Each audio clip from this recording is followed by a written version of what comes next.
President Trump admitted that he believes climate is actually changing. He realized temperatures are warming when he noticed how much more glue his hair requires every morning. President Trump called Stormy Daniels horse face. In related news, horses now say they're the most bullied creatures in the world. But Trump criticizing anyone's appearance is like Ariana Grande criticizing your relationship choices. Ouch. The U.S. Embassy in Australia apologized for accidentally sending out a photo of a pajama-clawed cat dressed like the Cookie Monster. This incident has been classified as things that could get you murdered at the Saudi Arabian embassy. Ew. The Trump administration says that 66 migrant children are still separated from their parents. President Trump is in no hurry to reunite those children with their parents because he says those kids are a bunch of uggos. And the royal family announced yesterday that Meghan Markle is pregnant. Now her sonogram showed 10 fingers, 10 toes, and a giant hat with a bird on it. Speaking of parents, concerned about germs from strangers, many parents are putting signs on their babies' car seats that say, "Please don't touch." Coincidentally, the same signs are also being utilized by women who work with Brett Kavanaugh. The Trump Report starts now. You're tuned in to AfterBuzz TV, the ESPN of TV talk. Now, let the buzz begin. Now I ain't saying she a gold digger. Oh, hey, with the effects and all. Now I ain't saying she Like a gold it. digger. All right, hello and welcome to the Trump Report. I am your moderator for the day as Christian is off on vacay. And I am Is that joined. where he is? I think so. Was it? Or if it's business too, maybe pleasurable business. But he has left the show in our hands, and hopefully we can make him proud today. So I am joined by the usual crew, Tamara and Scott. Hey, guys. And nice work on the jokes. Scott, Christian has got to run for his money on those jokes reading. That is some skilled stuff there. We start with Kanye because he's a good time for a dance party and a, pre-lunch time at the Oval Office. Let me just say, is he self-expressed or is he mentally off? I thought this was really sad. And who are we talking about here, actually? That's a good question. It's too, Which one are we talking about? It's too... Trump's mental disabilities, his extreme narcissism, to me, is still laughable because his inability to admit it, and we're the butt of those jokes, the fact that we have a president who is mentally ill. But the tape of Kanye saying those things that he did in the Oval Office, I can't even find humor in that. It's just so sad. That is sad. I actually sat down and wrote to try and follow what he said. Let me just try this for a couple of seconds and see if you can glean any point that he was exactly trying to make. Where I started, it says infinite universe, alternate universe, I am him, referring to Hoover. If you're black, you have to be a Democrat. Welfare makes people Democrats. Limit to amount of jobs. Men don't have jobs. Fathers have to claim more children. And these aren't snippets. This is like a consecutive thought, right? Health institutions shut down. Populations of mass incarceration. Chirac, murder rate down 20%. That's the first minute. And then bravery helps you win in the game of life. People try to scare me out of this hat. It gives me power in a way. My parents were separated, and I'm married into a family of not a lot of male energy. And poor Rob. Right. And okay, so Rob's like the Tiffany of the Kardashians. Got it. Okay, yeah. And so no male energy. And he said, I love Hillary, but the I'm with her campaign, it didn't feel something like a dad who'd play basketball with his son. I take that to mean he's saying he didn't feel like it appealed to him because it didn't include him.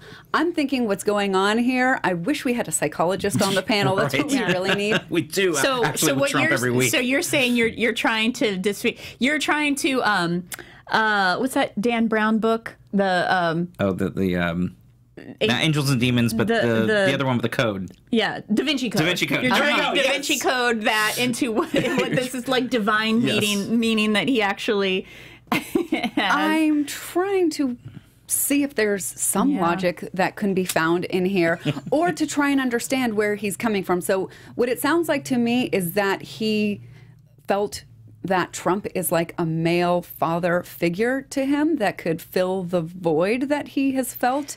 That's funny. That's actually because I saw an interview with Don Lemon on CNN, and that's exactly he was saying that friends of Kanye's mother say that he hasn't been the same since his mother died. He desperately needs a father figure. He needs a hug. Well, he found a willing recipient in Trump when Kanye got up and went to go hug him.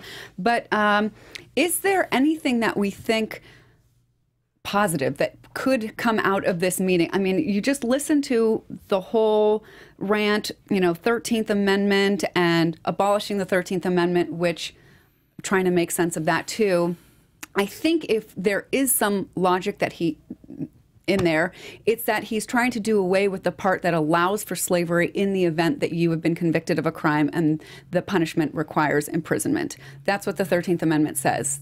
Slavery is outlawed except in. And so it sounds like he wants to do away with that exception because if you fall into the trap door, you could be next to the Unabomber. Yeah, do you remember that part? Yes, I do. Yeah, I think that was part of what he was trying to get at because, Kim and him, the big thing is the prison reform but I mean the whole thing was just the optics were insane. And first of all, you had Hurricane Michael, which we can get to later, that had just gone through, and here we see these two men having it just felt like a joke that even the SNL cold open felt was not funny because it was basically true. You can't make a joke about a joke. It doesn't work. And then I looked at Trump's empty desk. I was like, that basically represents his head. There was nothing on that desk. It was completely empty. And I just thought, that's like his head. There's this void here. You might think he's a minimalist, except from Trump Towers and stuff, he's not. No, that's why it was like the whole thing was just, I felt like we were in some alternate reality that just did not feel real, that this is where we are in this country, that we had Kanye West having this Oval Office meeting with 50 reporters sitting around. It was just the most bizarre thing. And listening to him rant and make really no coherent sense. To put him on TV and do that, it just felt like P.T. Barnum just trotting out just a sad anomaly for the sake of public entertainment. Like that, it just speaks to Trump's own narcissism that's how it does.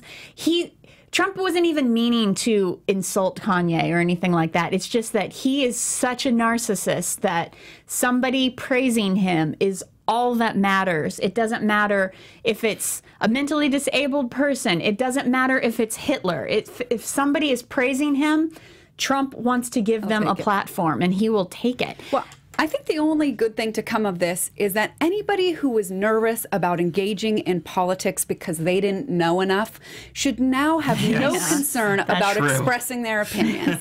So everybody, do away with your insecurities about not being informed enough to have an opinion because, look. Right. No, that's definitely a good point. But it does go back to also just that whole theory that Trump is just playing president. He doesn't even know what it really means. And here we just see more stuff of like, here's the media and the circus and the entertainment, but he doesn't have any grasp on actual that didn't make sense to me. So Kanye, part of his rant was about he went to Adidas and he was trying to say that he wants to bring manufacturing onshore, but not just onshore, like into the core, meaning into Chicago, because Chicago is the core of the Midwest and yada yada. And then Adidas, their market cap went way up, and he's called it the Yeezy, or it's called the Yeezy effect. He didn't name it that. It's called that. But then I understand that Yeezys are actually made in China. So it sounds like both of these men come from the same world of thinking, that you can just say something and behave completely inconsistent with what you say. Right. And then everyone, and it's just lies. It doesn't matter. You know, all that doesn't matter anymore. When a celebrity owns a fashion brand, which so many of them do, they're the mascot of it. They're not the business person behind it. So I don't even think when it comes to, are we going to manufacture in the United States or overseas, decisions like that, I'm just assuming, but right? I don't think that's up to the celebrity. So Kanye thinks that he had the impact of bringing it stateside, but it's I don't think he has enough business like intel grasp of his own company to be able to say where he manufactures. Yeah, I mean, look, he probably. I mean, he has a say because that's his image, and he could go in and say, whatever contract or deal he has signed and say, no, I want to have it done here. And then he has the professional business person that's the other half of the business that's running the day-to-day that would say, no, we're going to keep making in China because it's cheaper, and this is why we're doing it. You can tell people whatever you want, but this is what we're doing. So usually you end up having someone attached to like a celebrity's brand that actually is handling the day-to-day, and that's most cases with a lot of people with the face of a company. They'll, obviously they provide some of the capital and some of the money and the investment and the image and everything else, and then you have someone that's running the professional, like, day-to-day business stuff.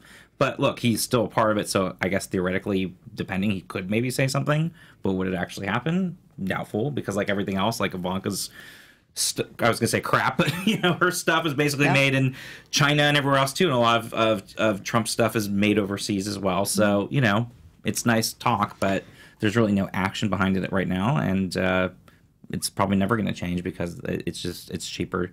And again, Americans would be, like we always talk about, be very upset and have sticker shock if they had to pay the real price for stuff if things were all made here in the U.S. So you can't have it both ways. I like the part where where Kanye says liberals would try to control liberals would try to control a black person thing, the concept of racism, because they knew we're very proud. If you ask a liberal, they'll say about Trump, oh, but he's racist. You think racism can control me? So like, he's basically not refuting Trump being racist. Like, if we're going to try to... so it says like, and is basically his response? Yeah, so, I mean, it's fruitless to try to derive any sort of meaning from anything that he says. But if I were going to try, it's like, he's not even in your face. Like, these aren't favorable things to be saying about Trump if anything is being said, Scott, any last words on Kanye? We could talk about this the whole entire time, to be honest. But well, the other thing is, one of the big things he was talking about, or that he said he was sent to talk about, was the stop and frisk. But that's not a federal policy. That is something that's done state by state, city by city. So I thought that was just important for viewers to know who want to be well informed about what is actually the power of the presidency. A whole lot, but stop and frisk is not in that realm. Right, just like a lot of state things, he has no say over what happens with states and cities. So. All right, so now let's turn to Stormy Daniels. She was in the news today because her defamation lawsuit against the president has been tossed. So much so that that she's going to be liable for his attorney's fees, which is a big win for Trump. He took to Twitter, of course, to congratulate himself and take it to a new level. So he, in this new tweet, calls her horse face. Your response to that, Tamara? I mean, are we surprised at his gloating and name-calling and bullying? Here's what I thought was really interesting to talk about. I was just going to say before we get to her responses, I think it's, if you're going to talk about appearances, interesting for an orange-looking person who has hair that looks like horse hair to be calling someone else names. And again, it just goes back to the infuriating way that he treats women and what we already saw through the Kavanaugh hearings and everything else. It's one more thing that just is sickening and disgusting. And not to mention that this was one lawsuit out of many that are still happening. This is not, he made it sound like it was all done and he was vindicated and he won, but there's still the whole stuff with the hush money and all that stuff that was going with the hush money that was paid to him and Michael Cohen and all that that's still ongoing, which is the real crime. Yeah. This was more of that silly kind of, you know, defamation is always a long shot, because especially it's so, when it's against somebody who's in the public eye. Right. Public figure. Right. It was already going to be a very difficult one because of the fact that it didn't have much gravitas behind it because of that. And what she was focused, and what the lawsuit focused on, correct me if I'm wrong, but it focused on a tweet as the specific issue of libel, and so I mean that seems like that would make that even more difficult. This is this is why I think we need to ignore the tweets. This horse face comment is a perfect example of like, we're only giving it further platform by, and I don't mean we, the panel, I mean we, media, the people. media, we everybody, the people, well, media in general. That's why I want to kind of move through this, because it is newsworthy and we should talk about it, but then I don't want to give it too much airtime. So let me get to Stormy Daniels' response. She says, "Ladies and gentlemen, may I present your president. In addition to his shortcomings, he has demonstrated his incompetence, hatred of women, and lack of self-control on Twitter again. And perhaps a penchant for bestiality. Game on, Tiny." Oh, I didn't hear that. I didn't either, but I got to retweet that later. Stormy for the win. Yes. Stormy for the win. Ooh. Ooh. So, yes. Did she just own Trump in that tweet? Did she take back the win? Yeah, I think that's a pretty great response. I got to retweet that.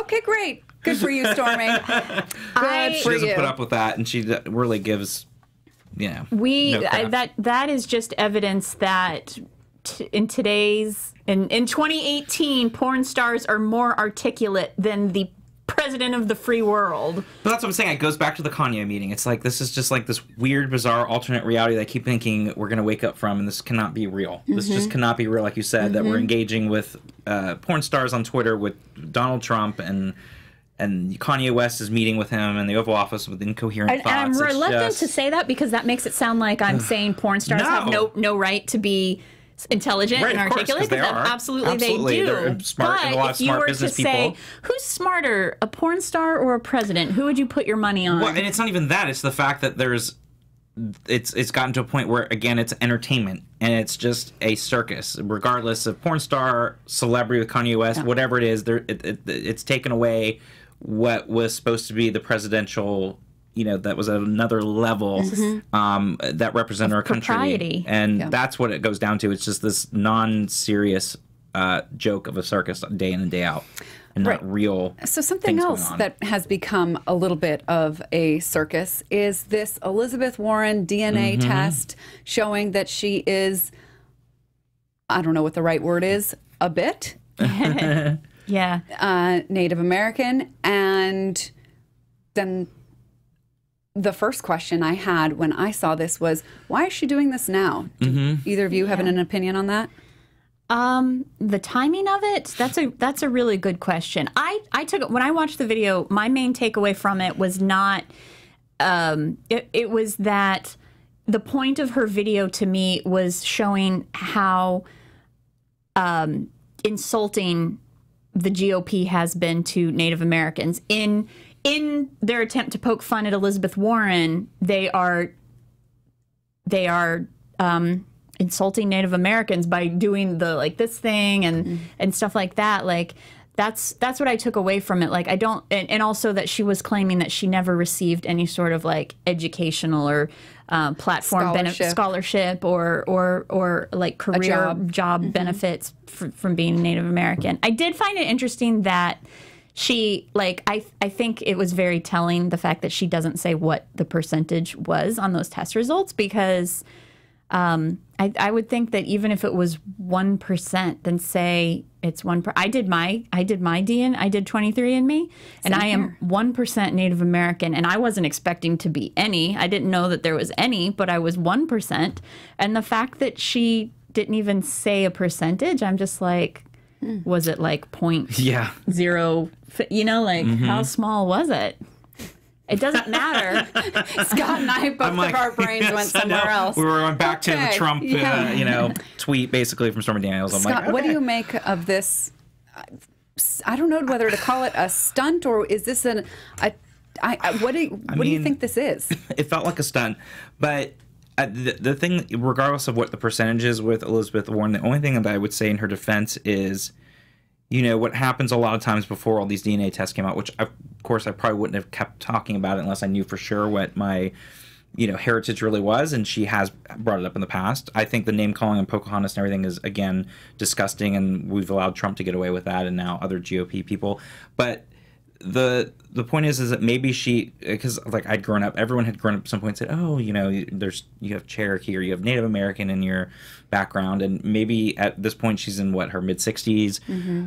Maybe she's grown up and told, like, oh, yes, your family has Native American blood in it from your great-great-great-grandfather, but nobody really knew for sure, and maybe it was something that had just been with her. And she made it, in the video, it made it sound like it was to the degree that that was part of the family, like, right, her father didn't want to date, or her father's family, gave him hell for dating his mother because she was supposedly, Right, and that was probably something that was told and it sort of became like, this is my reality, without maybe going in and getting the test and knowing for sure that maybe it really wasn't as much, because we also thought we had more, I don't know exactly the percentage, but in our family, but it was definitely not as much as was told to us growing up as well. So I think you get that story a lot from a lot of families, and I would also add, like, there's been the whole thing, and it was in the LA Times this weekend about Kevin McCarthy, who's number 3 and 2 Republican in the House, whose brother-in-law was running a very successful company under a thing listed that he was also Native American, which he isn't, and was getting all these SBA deals and everything else, which Kevin McCarthy said that he was not involved with that, but they were getting really great priority for construction deals and making a lot of money, being listed as a Native American run company. So in some aspects that's a bigger issue when you're basically fraud the government than maybe Elizabeth Warren saying, oh, I'm Native American to me, and then it's less than maybe what she thought when she got tested. I don't know if she should have pushed that narrative so far without knowing for sure, but I think, again, the way the GOP has taken it out and Trump has taken it to a whole other level is, again, despicable and gross, and it goes back to Obama with the birth certificate and again, these clear issues that he has with racism and with women just continues to be front and center, and he continues to get away with it, too, at this point. Should have just paid the $1 million to her charity of choice. Be a man of his word. But he doesn't have $1 million, so let's be honest. And he still doesn't release his tax returns. But your question about the timing of this the timing is a good question. I don't know. Why? Why did this come out now? Yeah, I don't know. Do you have a guess? I don't. I was hoping that one of you guys did, because I don't. I don't know. Maybe this was a stunt for fundraising. I don't know. Right. But the real bummer is that, I hear now that the Cherokee Nation has come and said something pretty kind of derogatory to her, that they were offended by it. But then I wondered, and maybe you guys have seen, were they ever offended by Trump calling her Elizabeth Warren Pocahontas? I mean, that would seem to be more offensive than somebody claiming heritage, even if it's itty bitty. Right. Yes, I've heard in the past that that's been, obviously that is gross, for the nickname. So I have heard that definitely people have been upset about his use of that. But I don't know. We'll have to look into a little bit more and maybe circle back to it next week as to why this came out now. It feels like a weird timing. I did see something that said this was probably, if there was a goal of this video that was released, it was for Democrats who maybe were suspecting that she was lying about the Native American. So not to get her to appeal to Republicans or to think that this was some sort of gotcha to Trump, to bolster her street cred among her own supporters who might have been losing. Losing faith in her. Well, that's what I was wondering. And is it something to get it out now? So if she really does have 2020 ambitions, that it's sort of far enough in the past that it's not dug up when she's potentially running in primaries or whatever. That was the only thing I could think of. But I don't know if somebody was going to release the result. I don't know what it was where it felt like it was now and not even like after the elections and everything. So it is weird timing, and I don't really know. At this point, I really wish that I had Christian setup of the live chat, so I could see if anybody in the chat has any thoughts on the timing of Any it. theories? But we will right now make a serious, hard right turn. Not right, left, not. I know, it's like not We're political. becoming conservatives right now. No, we are absolutely not. But that this is a really, big change in topic and, lightheartedness. We're talking about now what appears to be the murder of a journalist. Jamal Khashoggi seems to have been killed while he was in the Turkish consulate. The Saudi Arabian consulate in Turkey. Thank you. Yeah. And even though Mike Pompeo is in Saudi Arabia now with the Crown Prince, who is denying any knowledge of what happened to Khashoggi, and Trump is now saying they're denying it, they're denying it, they're denying it. It appears He's saying Saudi Arabia is denying it? Yes, any knowledge of it. What we do know is that he was being interrogated and that it's being called an interrogation gone wrong. And we know that there was a bone cutter involved. I just cannot. Besides, the first... he was a member of the media. He was a Washington Post contributor. He was a resident of the United States. Just on a personal level, what does this do to you when you hear this in the news? What does this make you think of? Is this a story about a journalist? Is this about Saudi Arabia? What do you think is the core of where this issue is going to be? Because for Trump, this is all just how's this going to make me look, right? So how is this going to impact Trump and the appearance of whether Trump's on the right side of things or Trump's got a good leadership spot in how he's determining what he's going, how the response is going to be? Is this a mess, or is this another time where it looks like it might be a mess and he's like, I'm just going to turn this around and be really strong on this? This is what the horseface tweet was deflecting from. This is what we should, media and we the people should be focusing on, things like this, and not him bullying, but we're stupid people, and our brains, it's easier to wrap our dumb brains around calling someone horseface and weighing in with an opinion on that than something when real issues that are a lot heavier.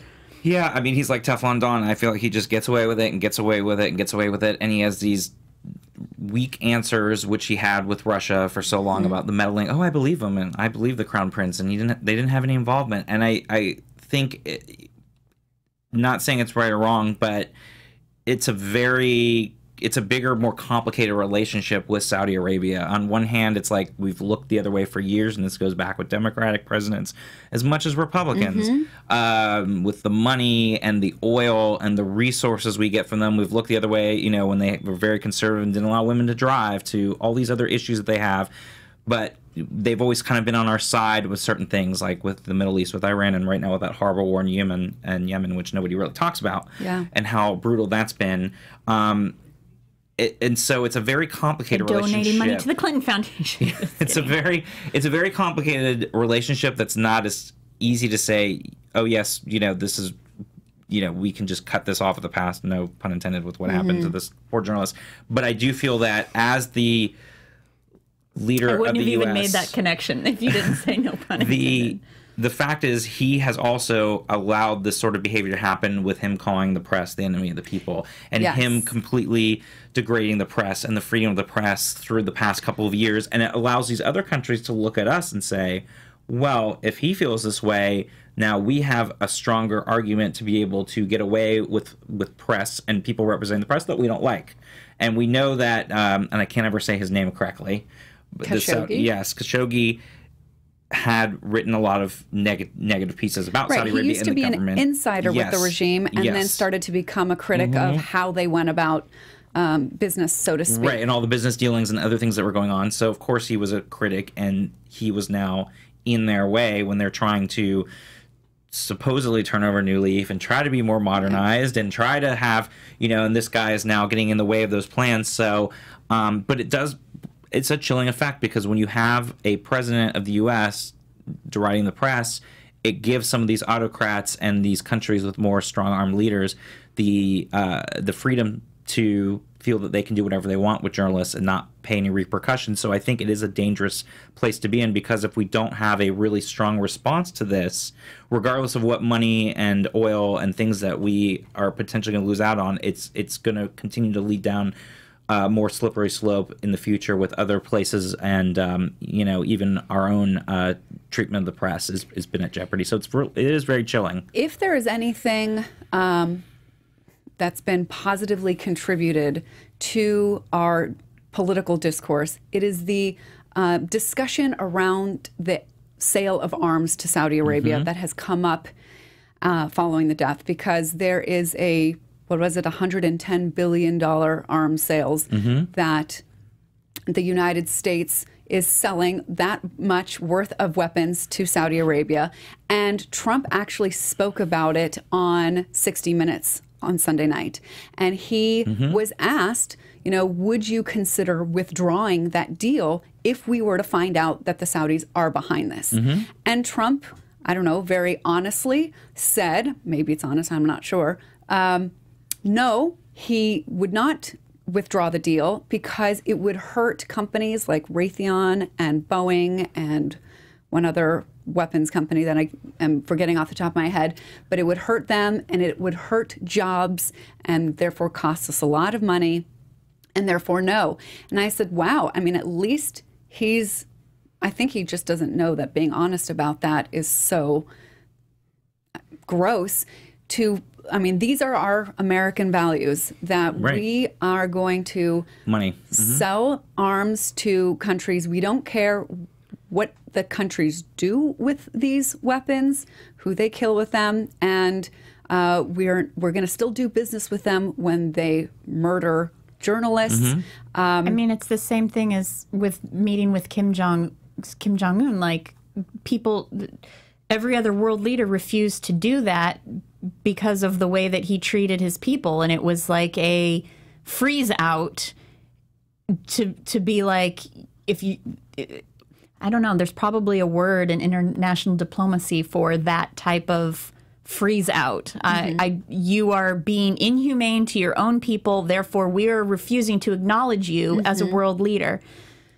Trump ignores that sort of social contract among world leaders and just does what's in his own best interest. And this is just another example of that. Right. And I'm sure, again, it's not even about the American corporations, but what is his involvement? And we don't know because he doesn't release his tax return. So what kind of involvement does he have with some of these deals in Saudi Arabia, and what money does his organization get from these of course, deals? Have already tweeted, I don't have anything to do with them. But same thing he said in Russia, and there's definitely international involvements there. So it comes back to what's in the best interest for him, and a lot of that has to do with what's in the best interest for America, because he's tied to that. Showing him from, I think it's 2015, saying, well, of course he likes the Saudis. They have bought $40 to $50 million worth of real estate from him. So why wouldn't he like them? Right. This, just goes to show that when he says he doesn't have interest with a country or a regime, he often does, or at least did in the past, and probably still does, like you said, and probably is making more now that he has this current job to be able to go and find new investments for future stuff. So yeah, the whole thing is definitely goes back to what's in his best interest, followed by if what's good for America because it's gonna be good for me, sort of thing. I have seen that there are politicians on both sides of the aisle that are really disgusted with what has happened. Lindsey Graham was on Fox talking about it, saying how he always goes out on the limb for Saudi Arabia, but no Middle Eastern country deserves this. They have been through hell. And he did narrow down the bad actor here to MBS. didn't want to paint the whole regime with the same brush. Right, because there's thousands of people. There's thousands of people in the family. I mean, there's so many. It's very large. So while I see that Trump is probably going to play the denial game, right, of course. if enough of people on both sides of the aisle are talking about this and saying this is unacceptable, could you see a day where Congress somehow, I don't know, puts an end to the arms deal or I don't see it with sanctions? with a Republican Congress at all. Don't see sanctions. Don't see anything changing with a Republican Congress. Even though some of them are outspoken but we've now seen that, critics. We've seen that so many times in the past, and they're still going to be following behind Trump. It goes back to Jeff Flake and other ones that kept saying, and they're not even running again, that could have stood up and really pushed it more and didn't. So people that are, especially right now, they're in difficult re-election campaigns, they might be more critical, especially if they're in areas where they could potentially lose. And then once the elections are done, I don't really see anything changing unless, the parties change hands in the House and less likely in the Senate. Then you're not going to see really any major changes. I don't see it. I don't know if that's me becoming more cynical, but as long as Trump is going to play this denial game and we see the money that's flowing from these deals, and the cheaper oil, and Saudi Arabia is a big presence with OPEC, I just don't see anything major changing unless more to this story comes out, because then, like you said, he's going to have more deflections, calling people horse-faced, and whatever else is going to happen the next day.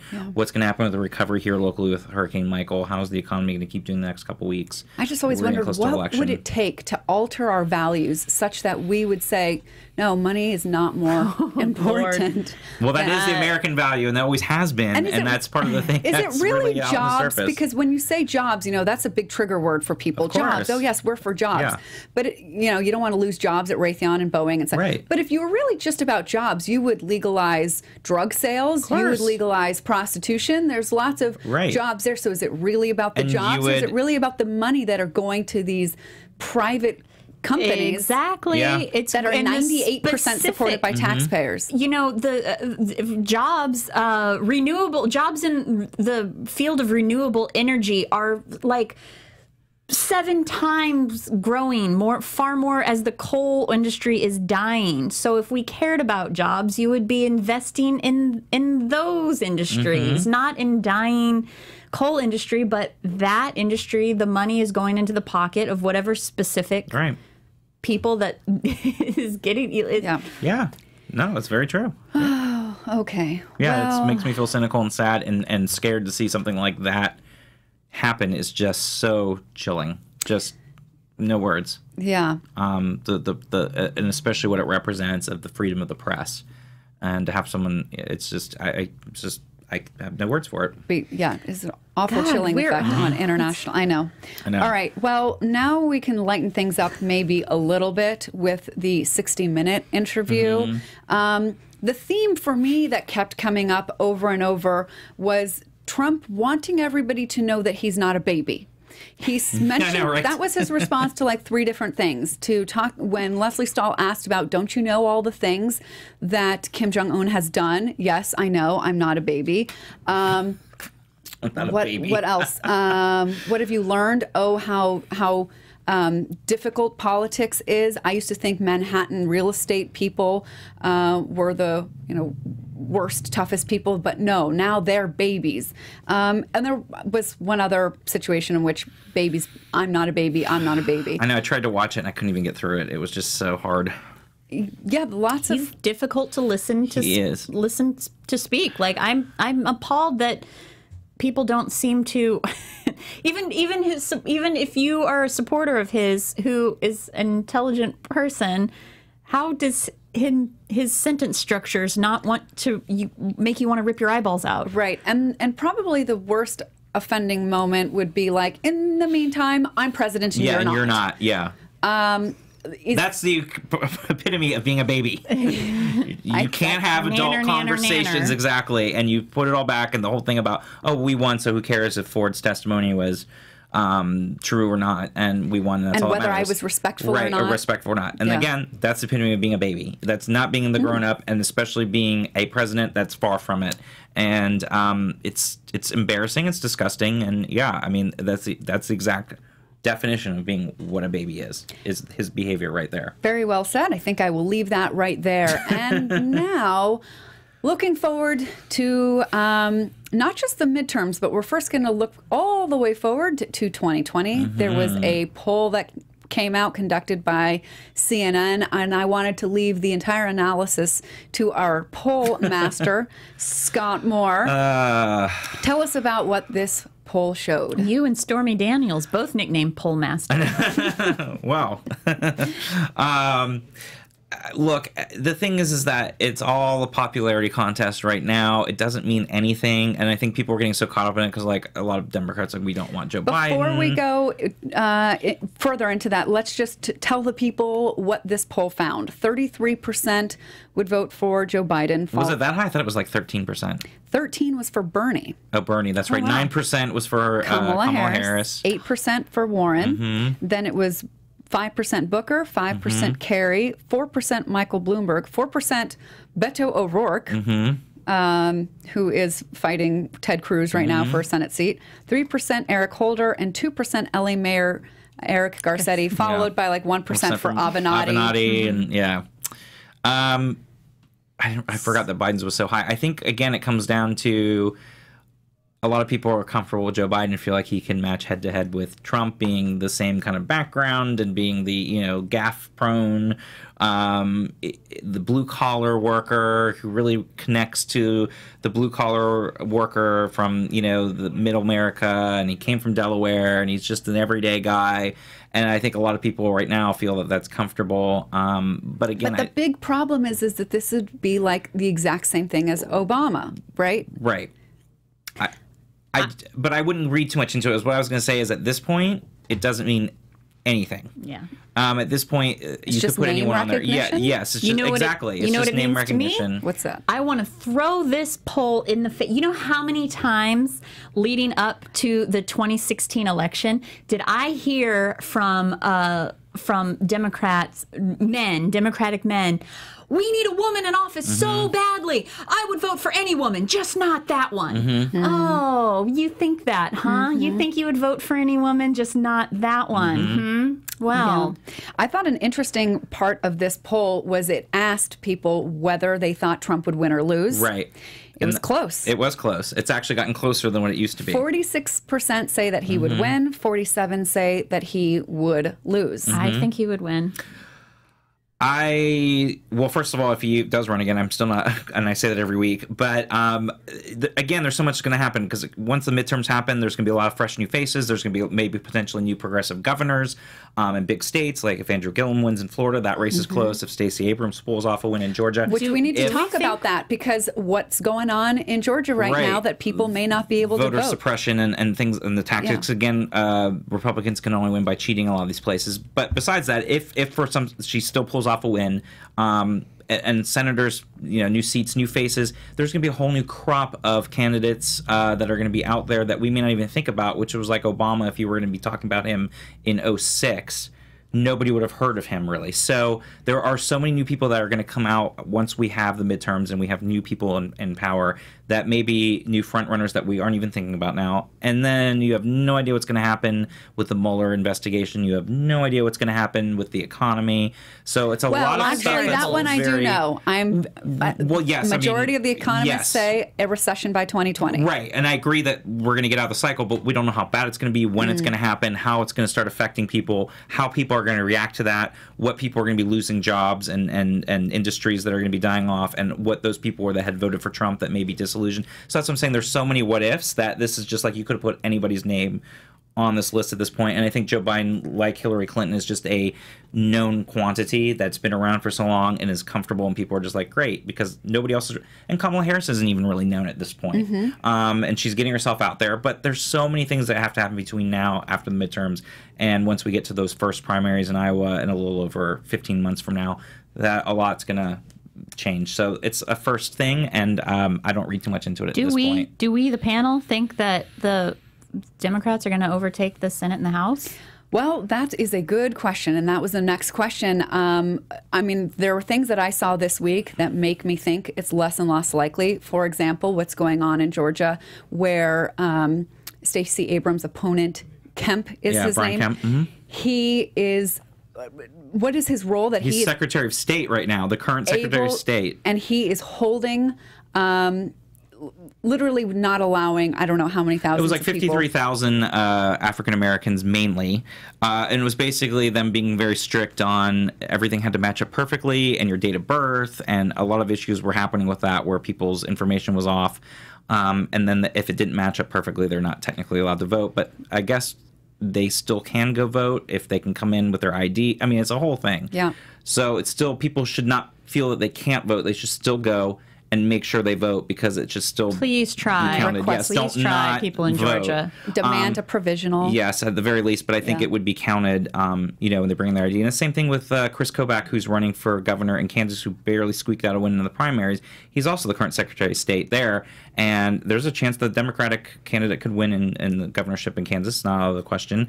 And that's what I'm saying. We're going to see a lot of The Koch brothers will new be candidates there. So pissed. Oklahoma may go Democratic. We have a lot of states that may flip over to the Democrats as far as governorships, which is going to be huge. And I think that's why they also want to make sure they tamp down the voters because they're going to be responsible for redistricting coming 2020.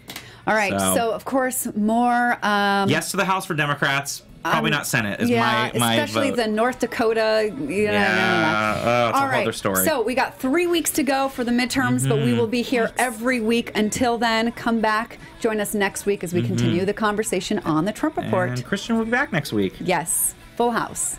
Bye, guys. Our founder, Keven Undergaro, Phil Svitek, and me, Maria Menounos, would like to thank you for tuning in to AfterBuzz TV. Remember, we're not just the first, we're the biggest in the world, and we're the only destination for all your favorite TV shows. Whatever you crave, we've got it. So go to AfterBuzzTV.com and check out our lineup. Buzz you later. The views expressed herein are those of the hosts only and do not necessarily reflect the views of AfterBuzz TV or its owners or principals.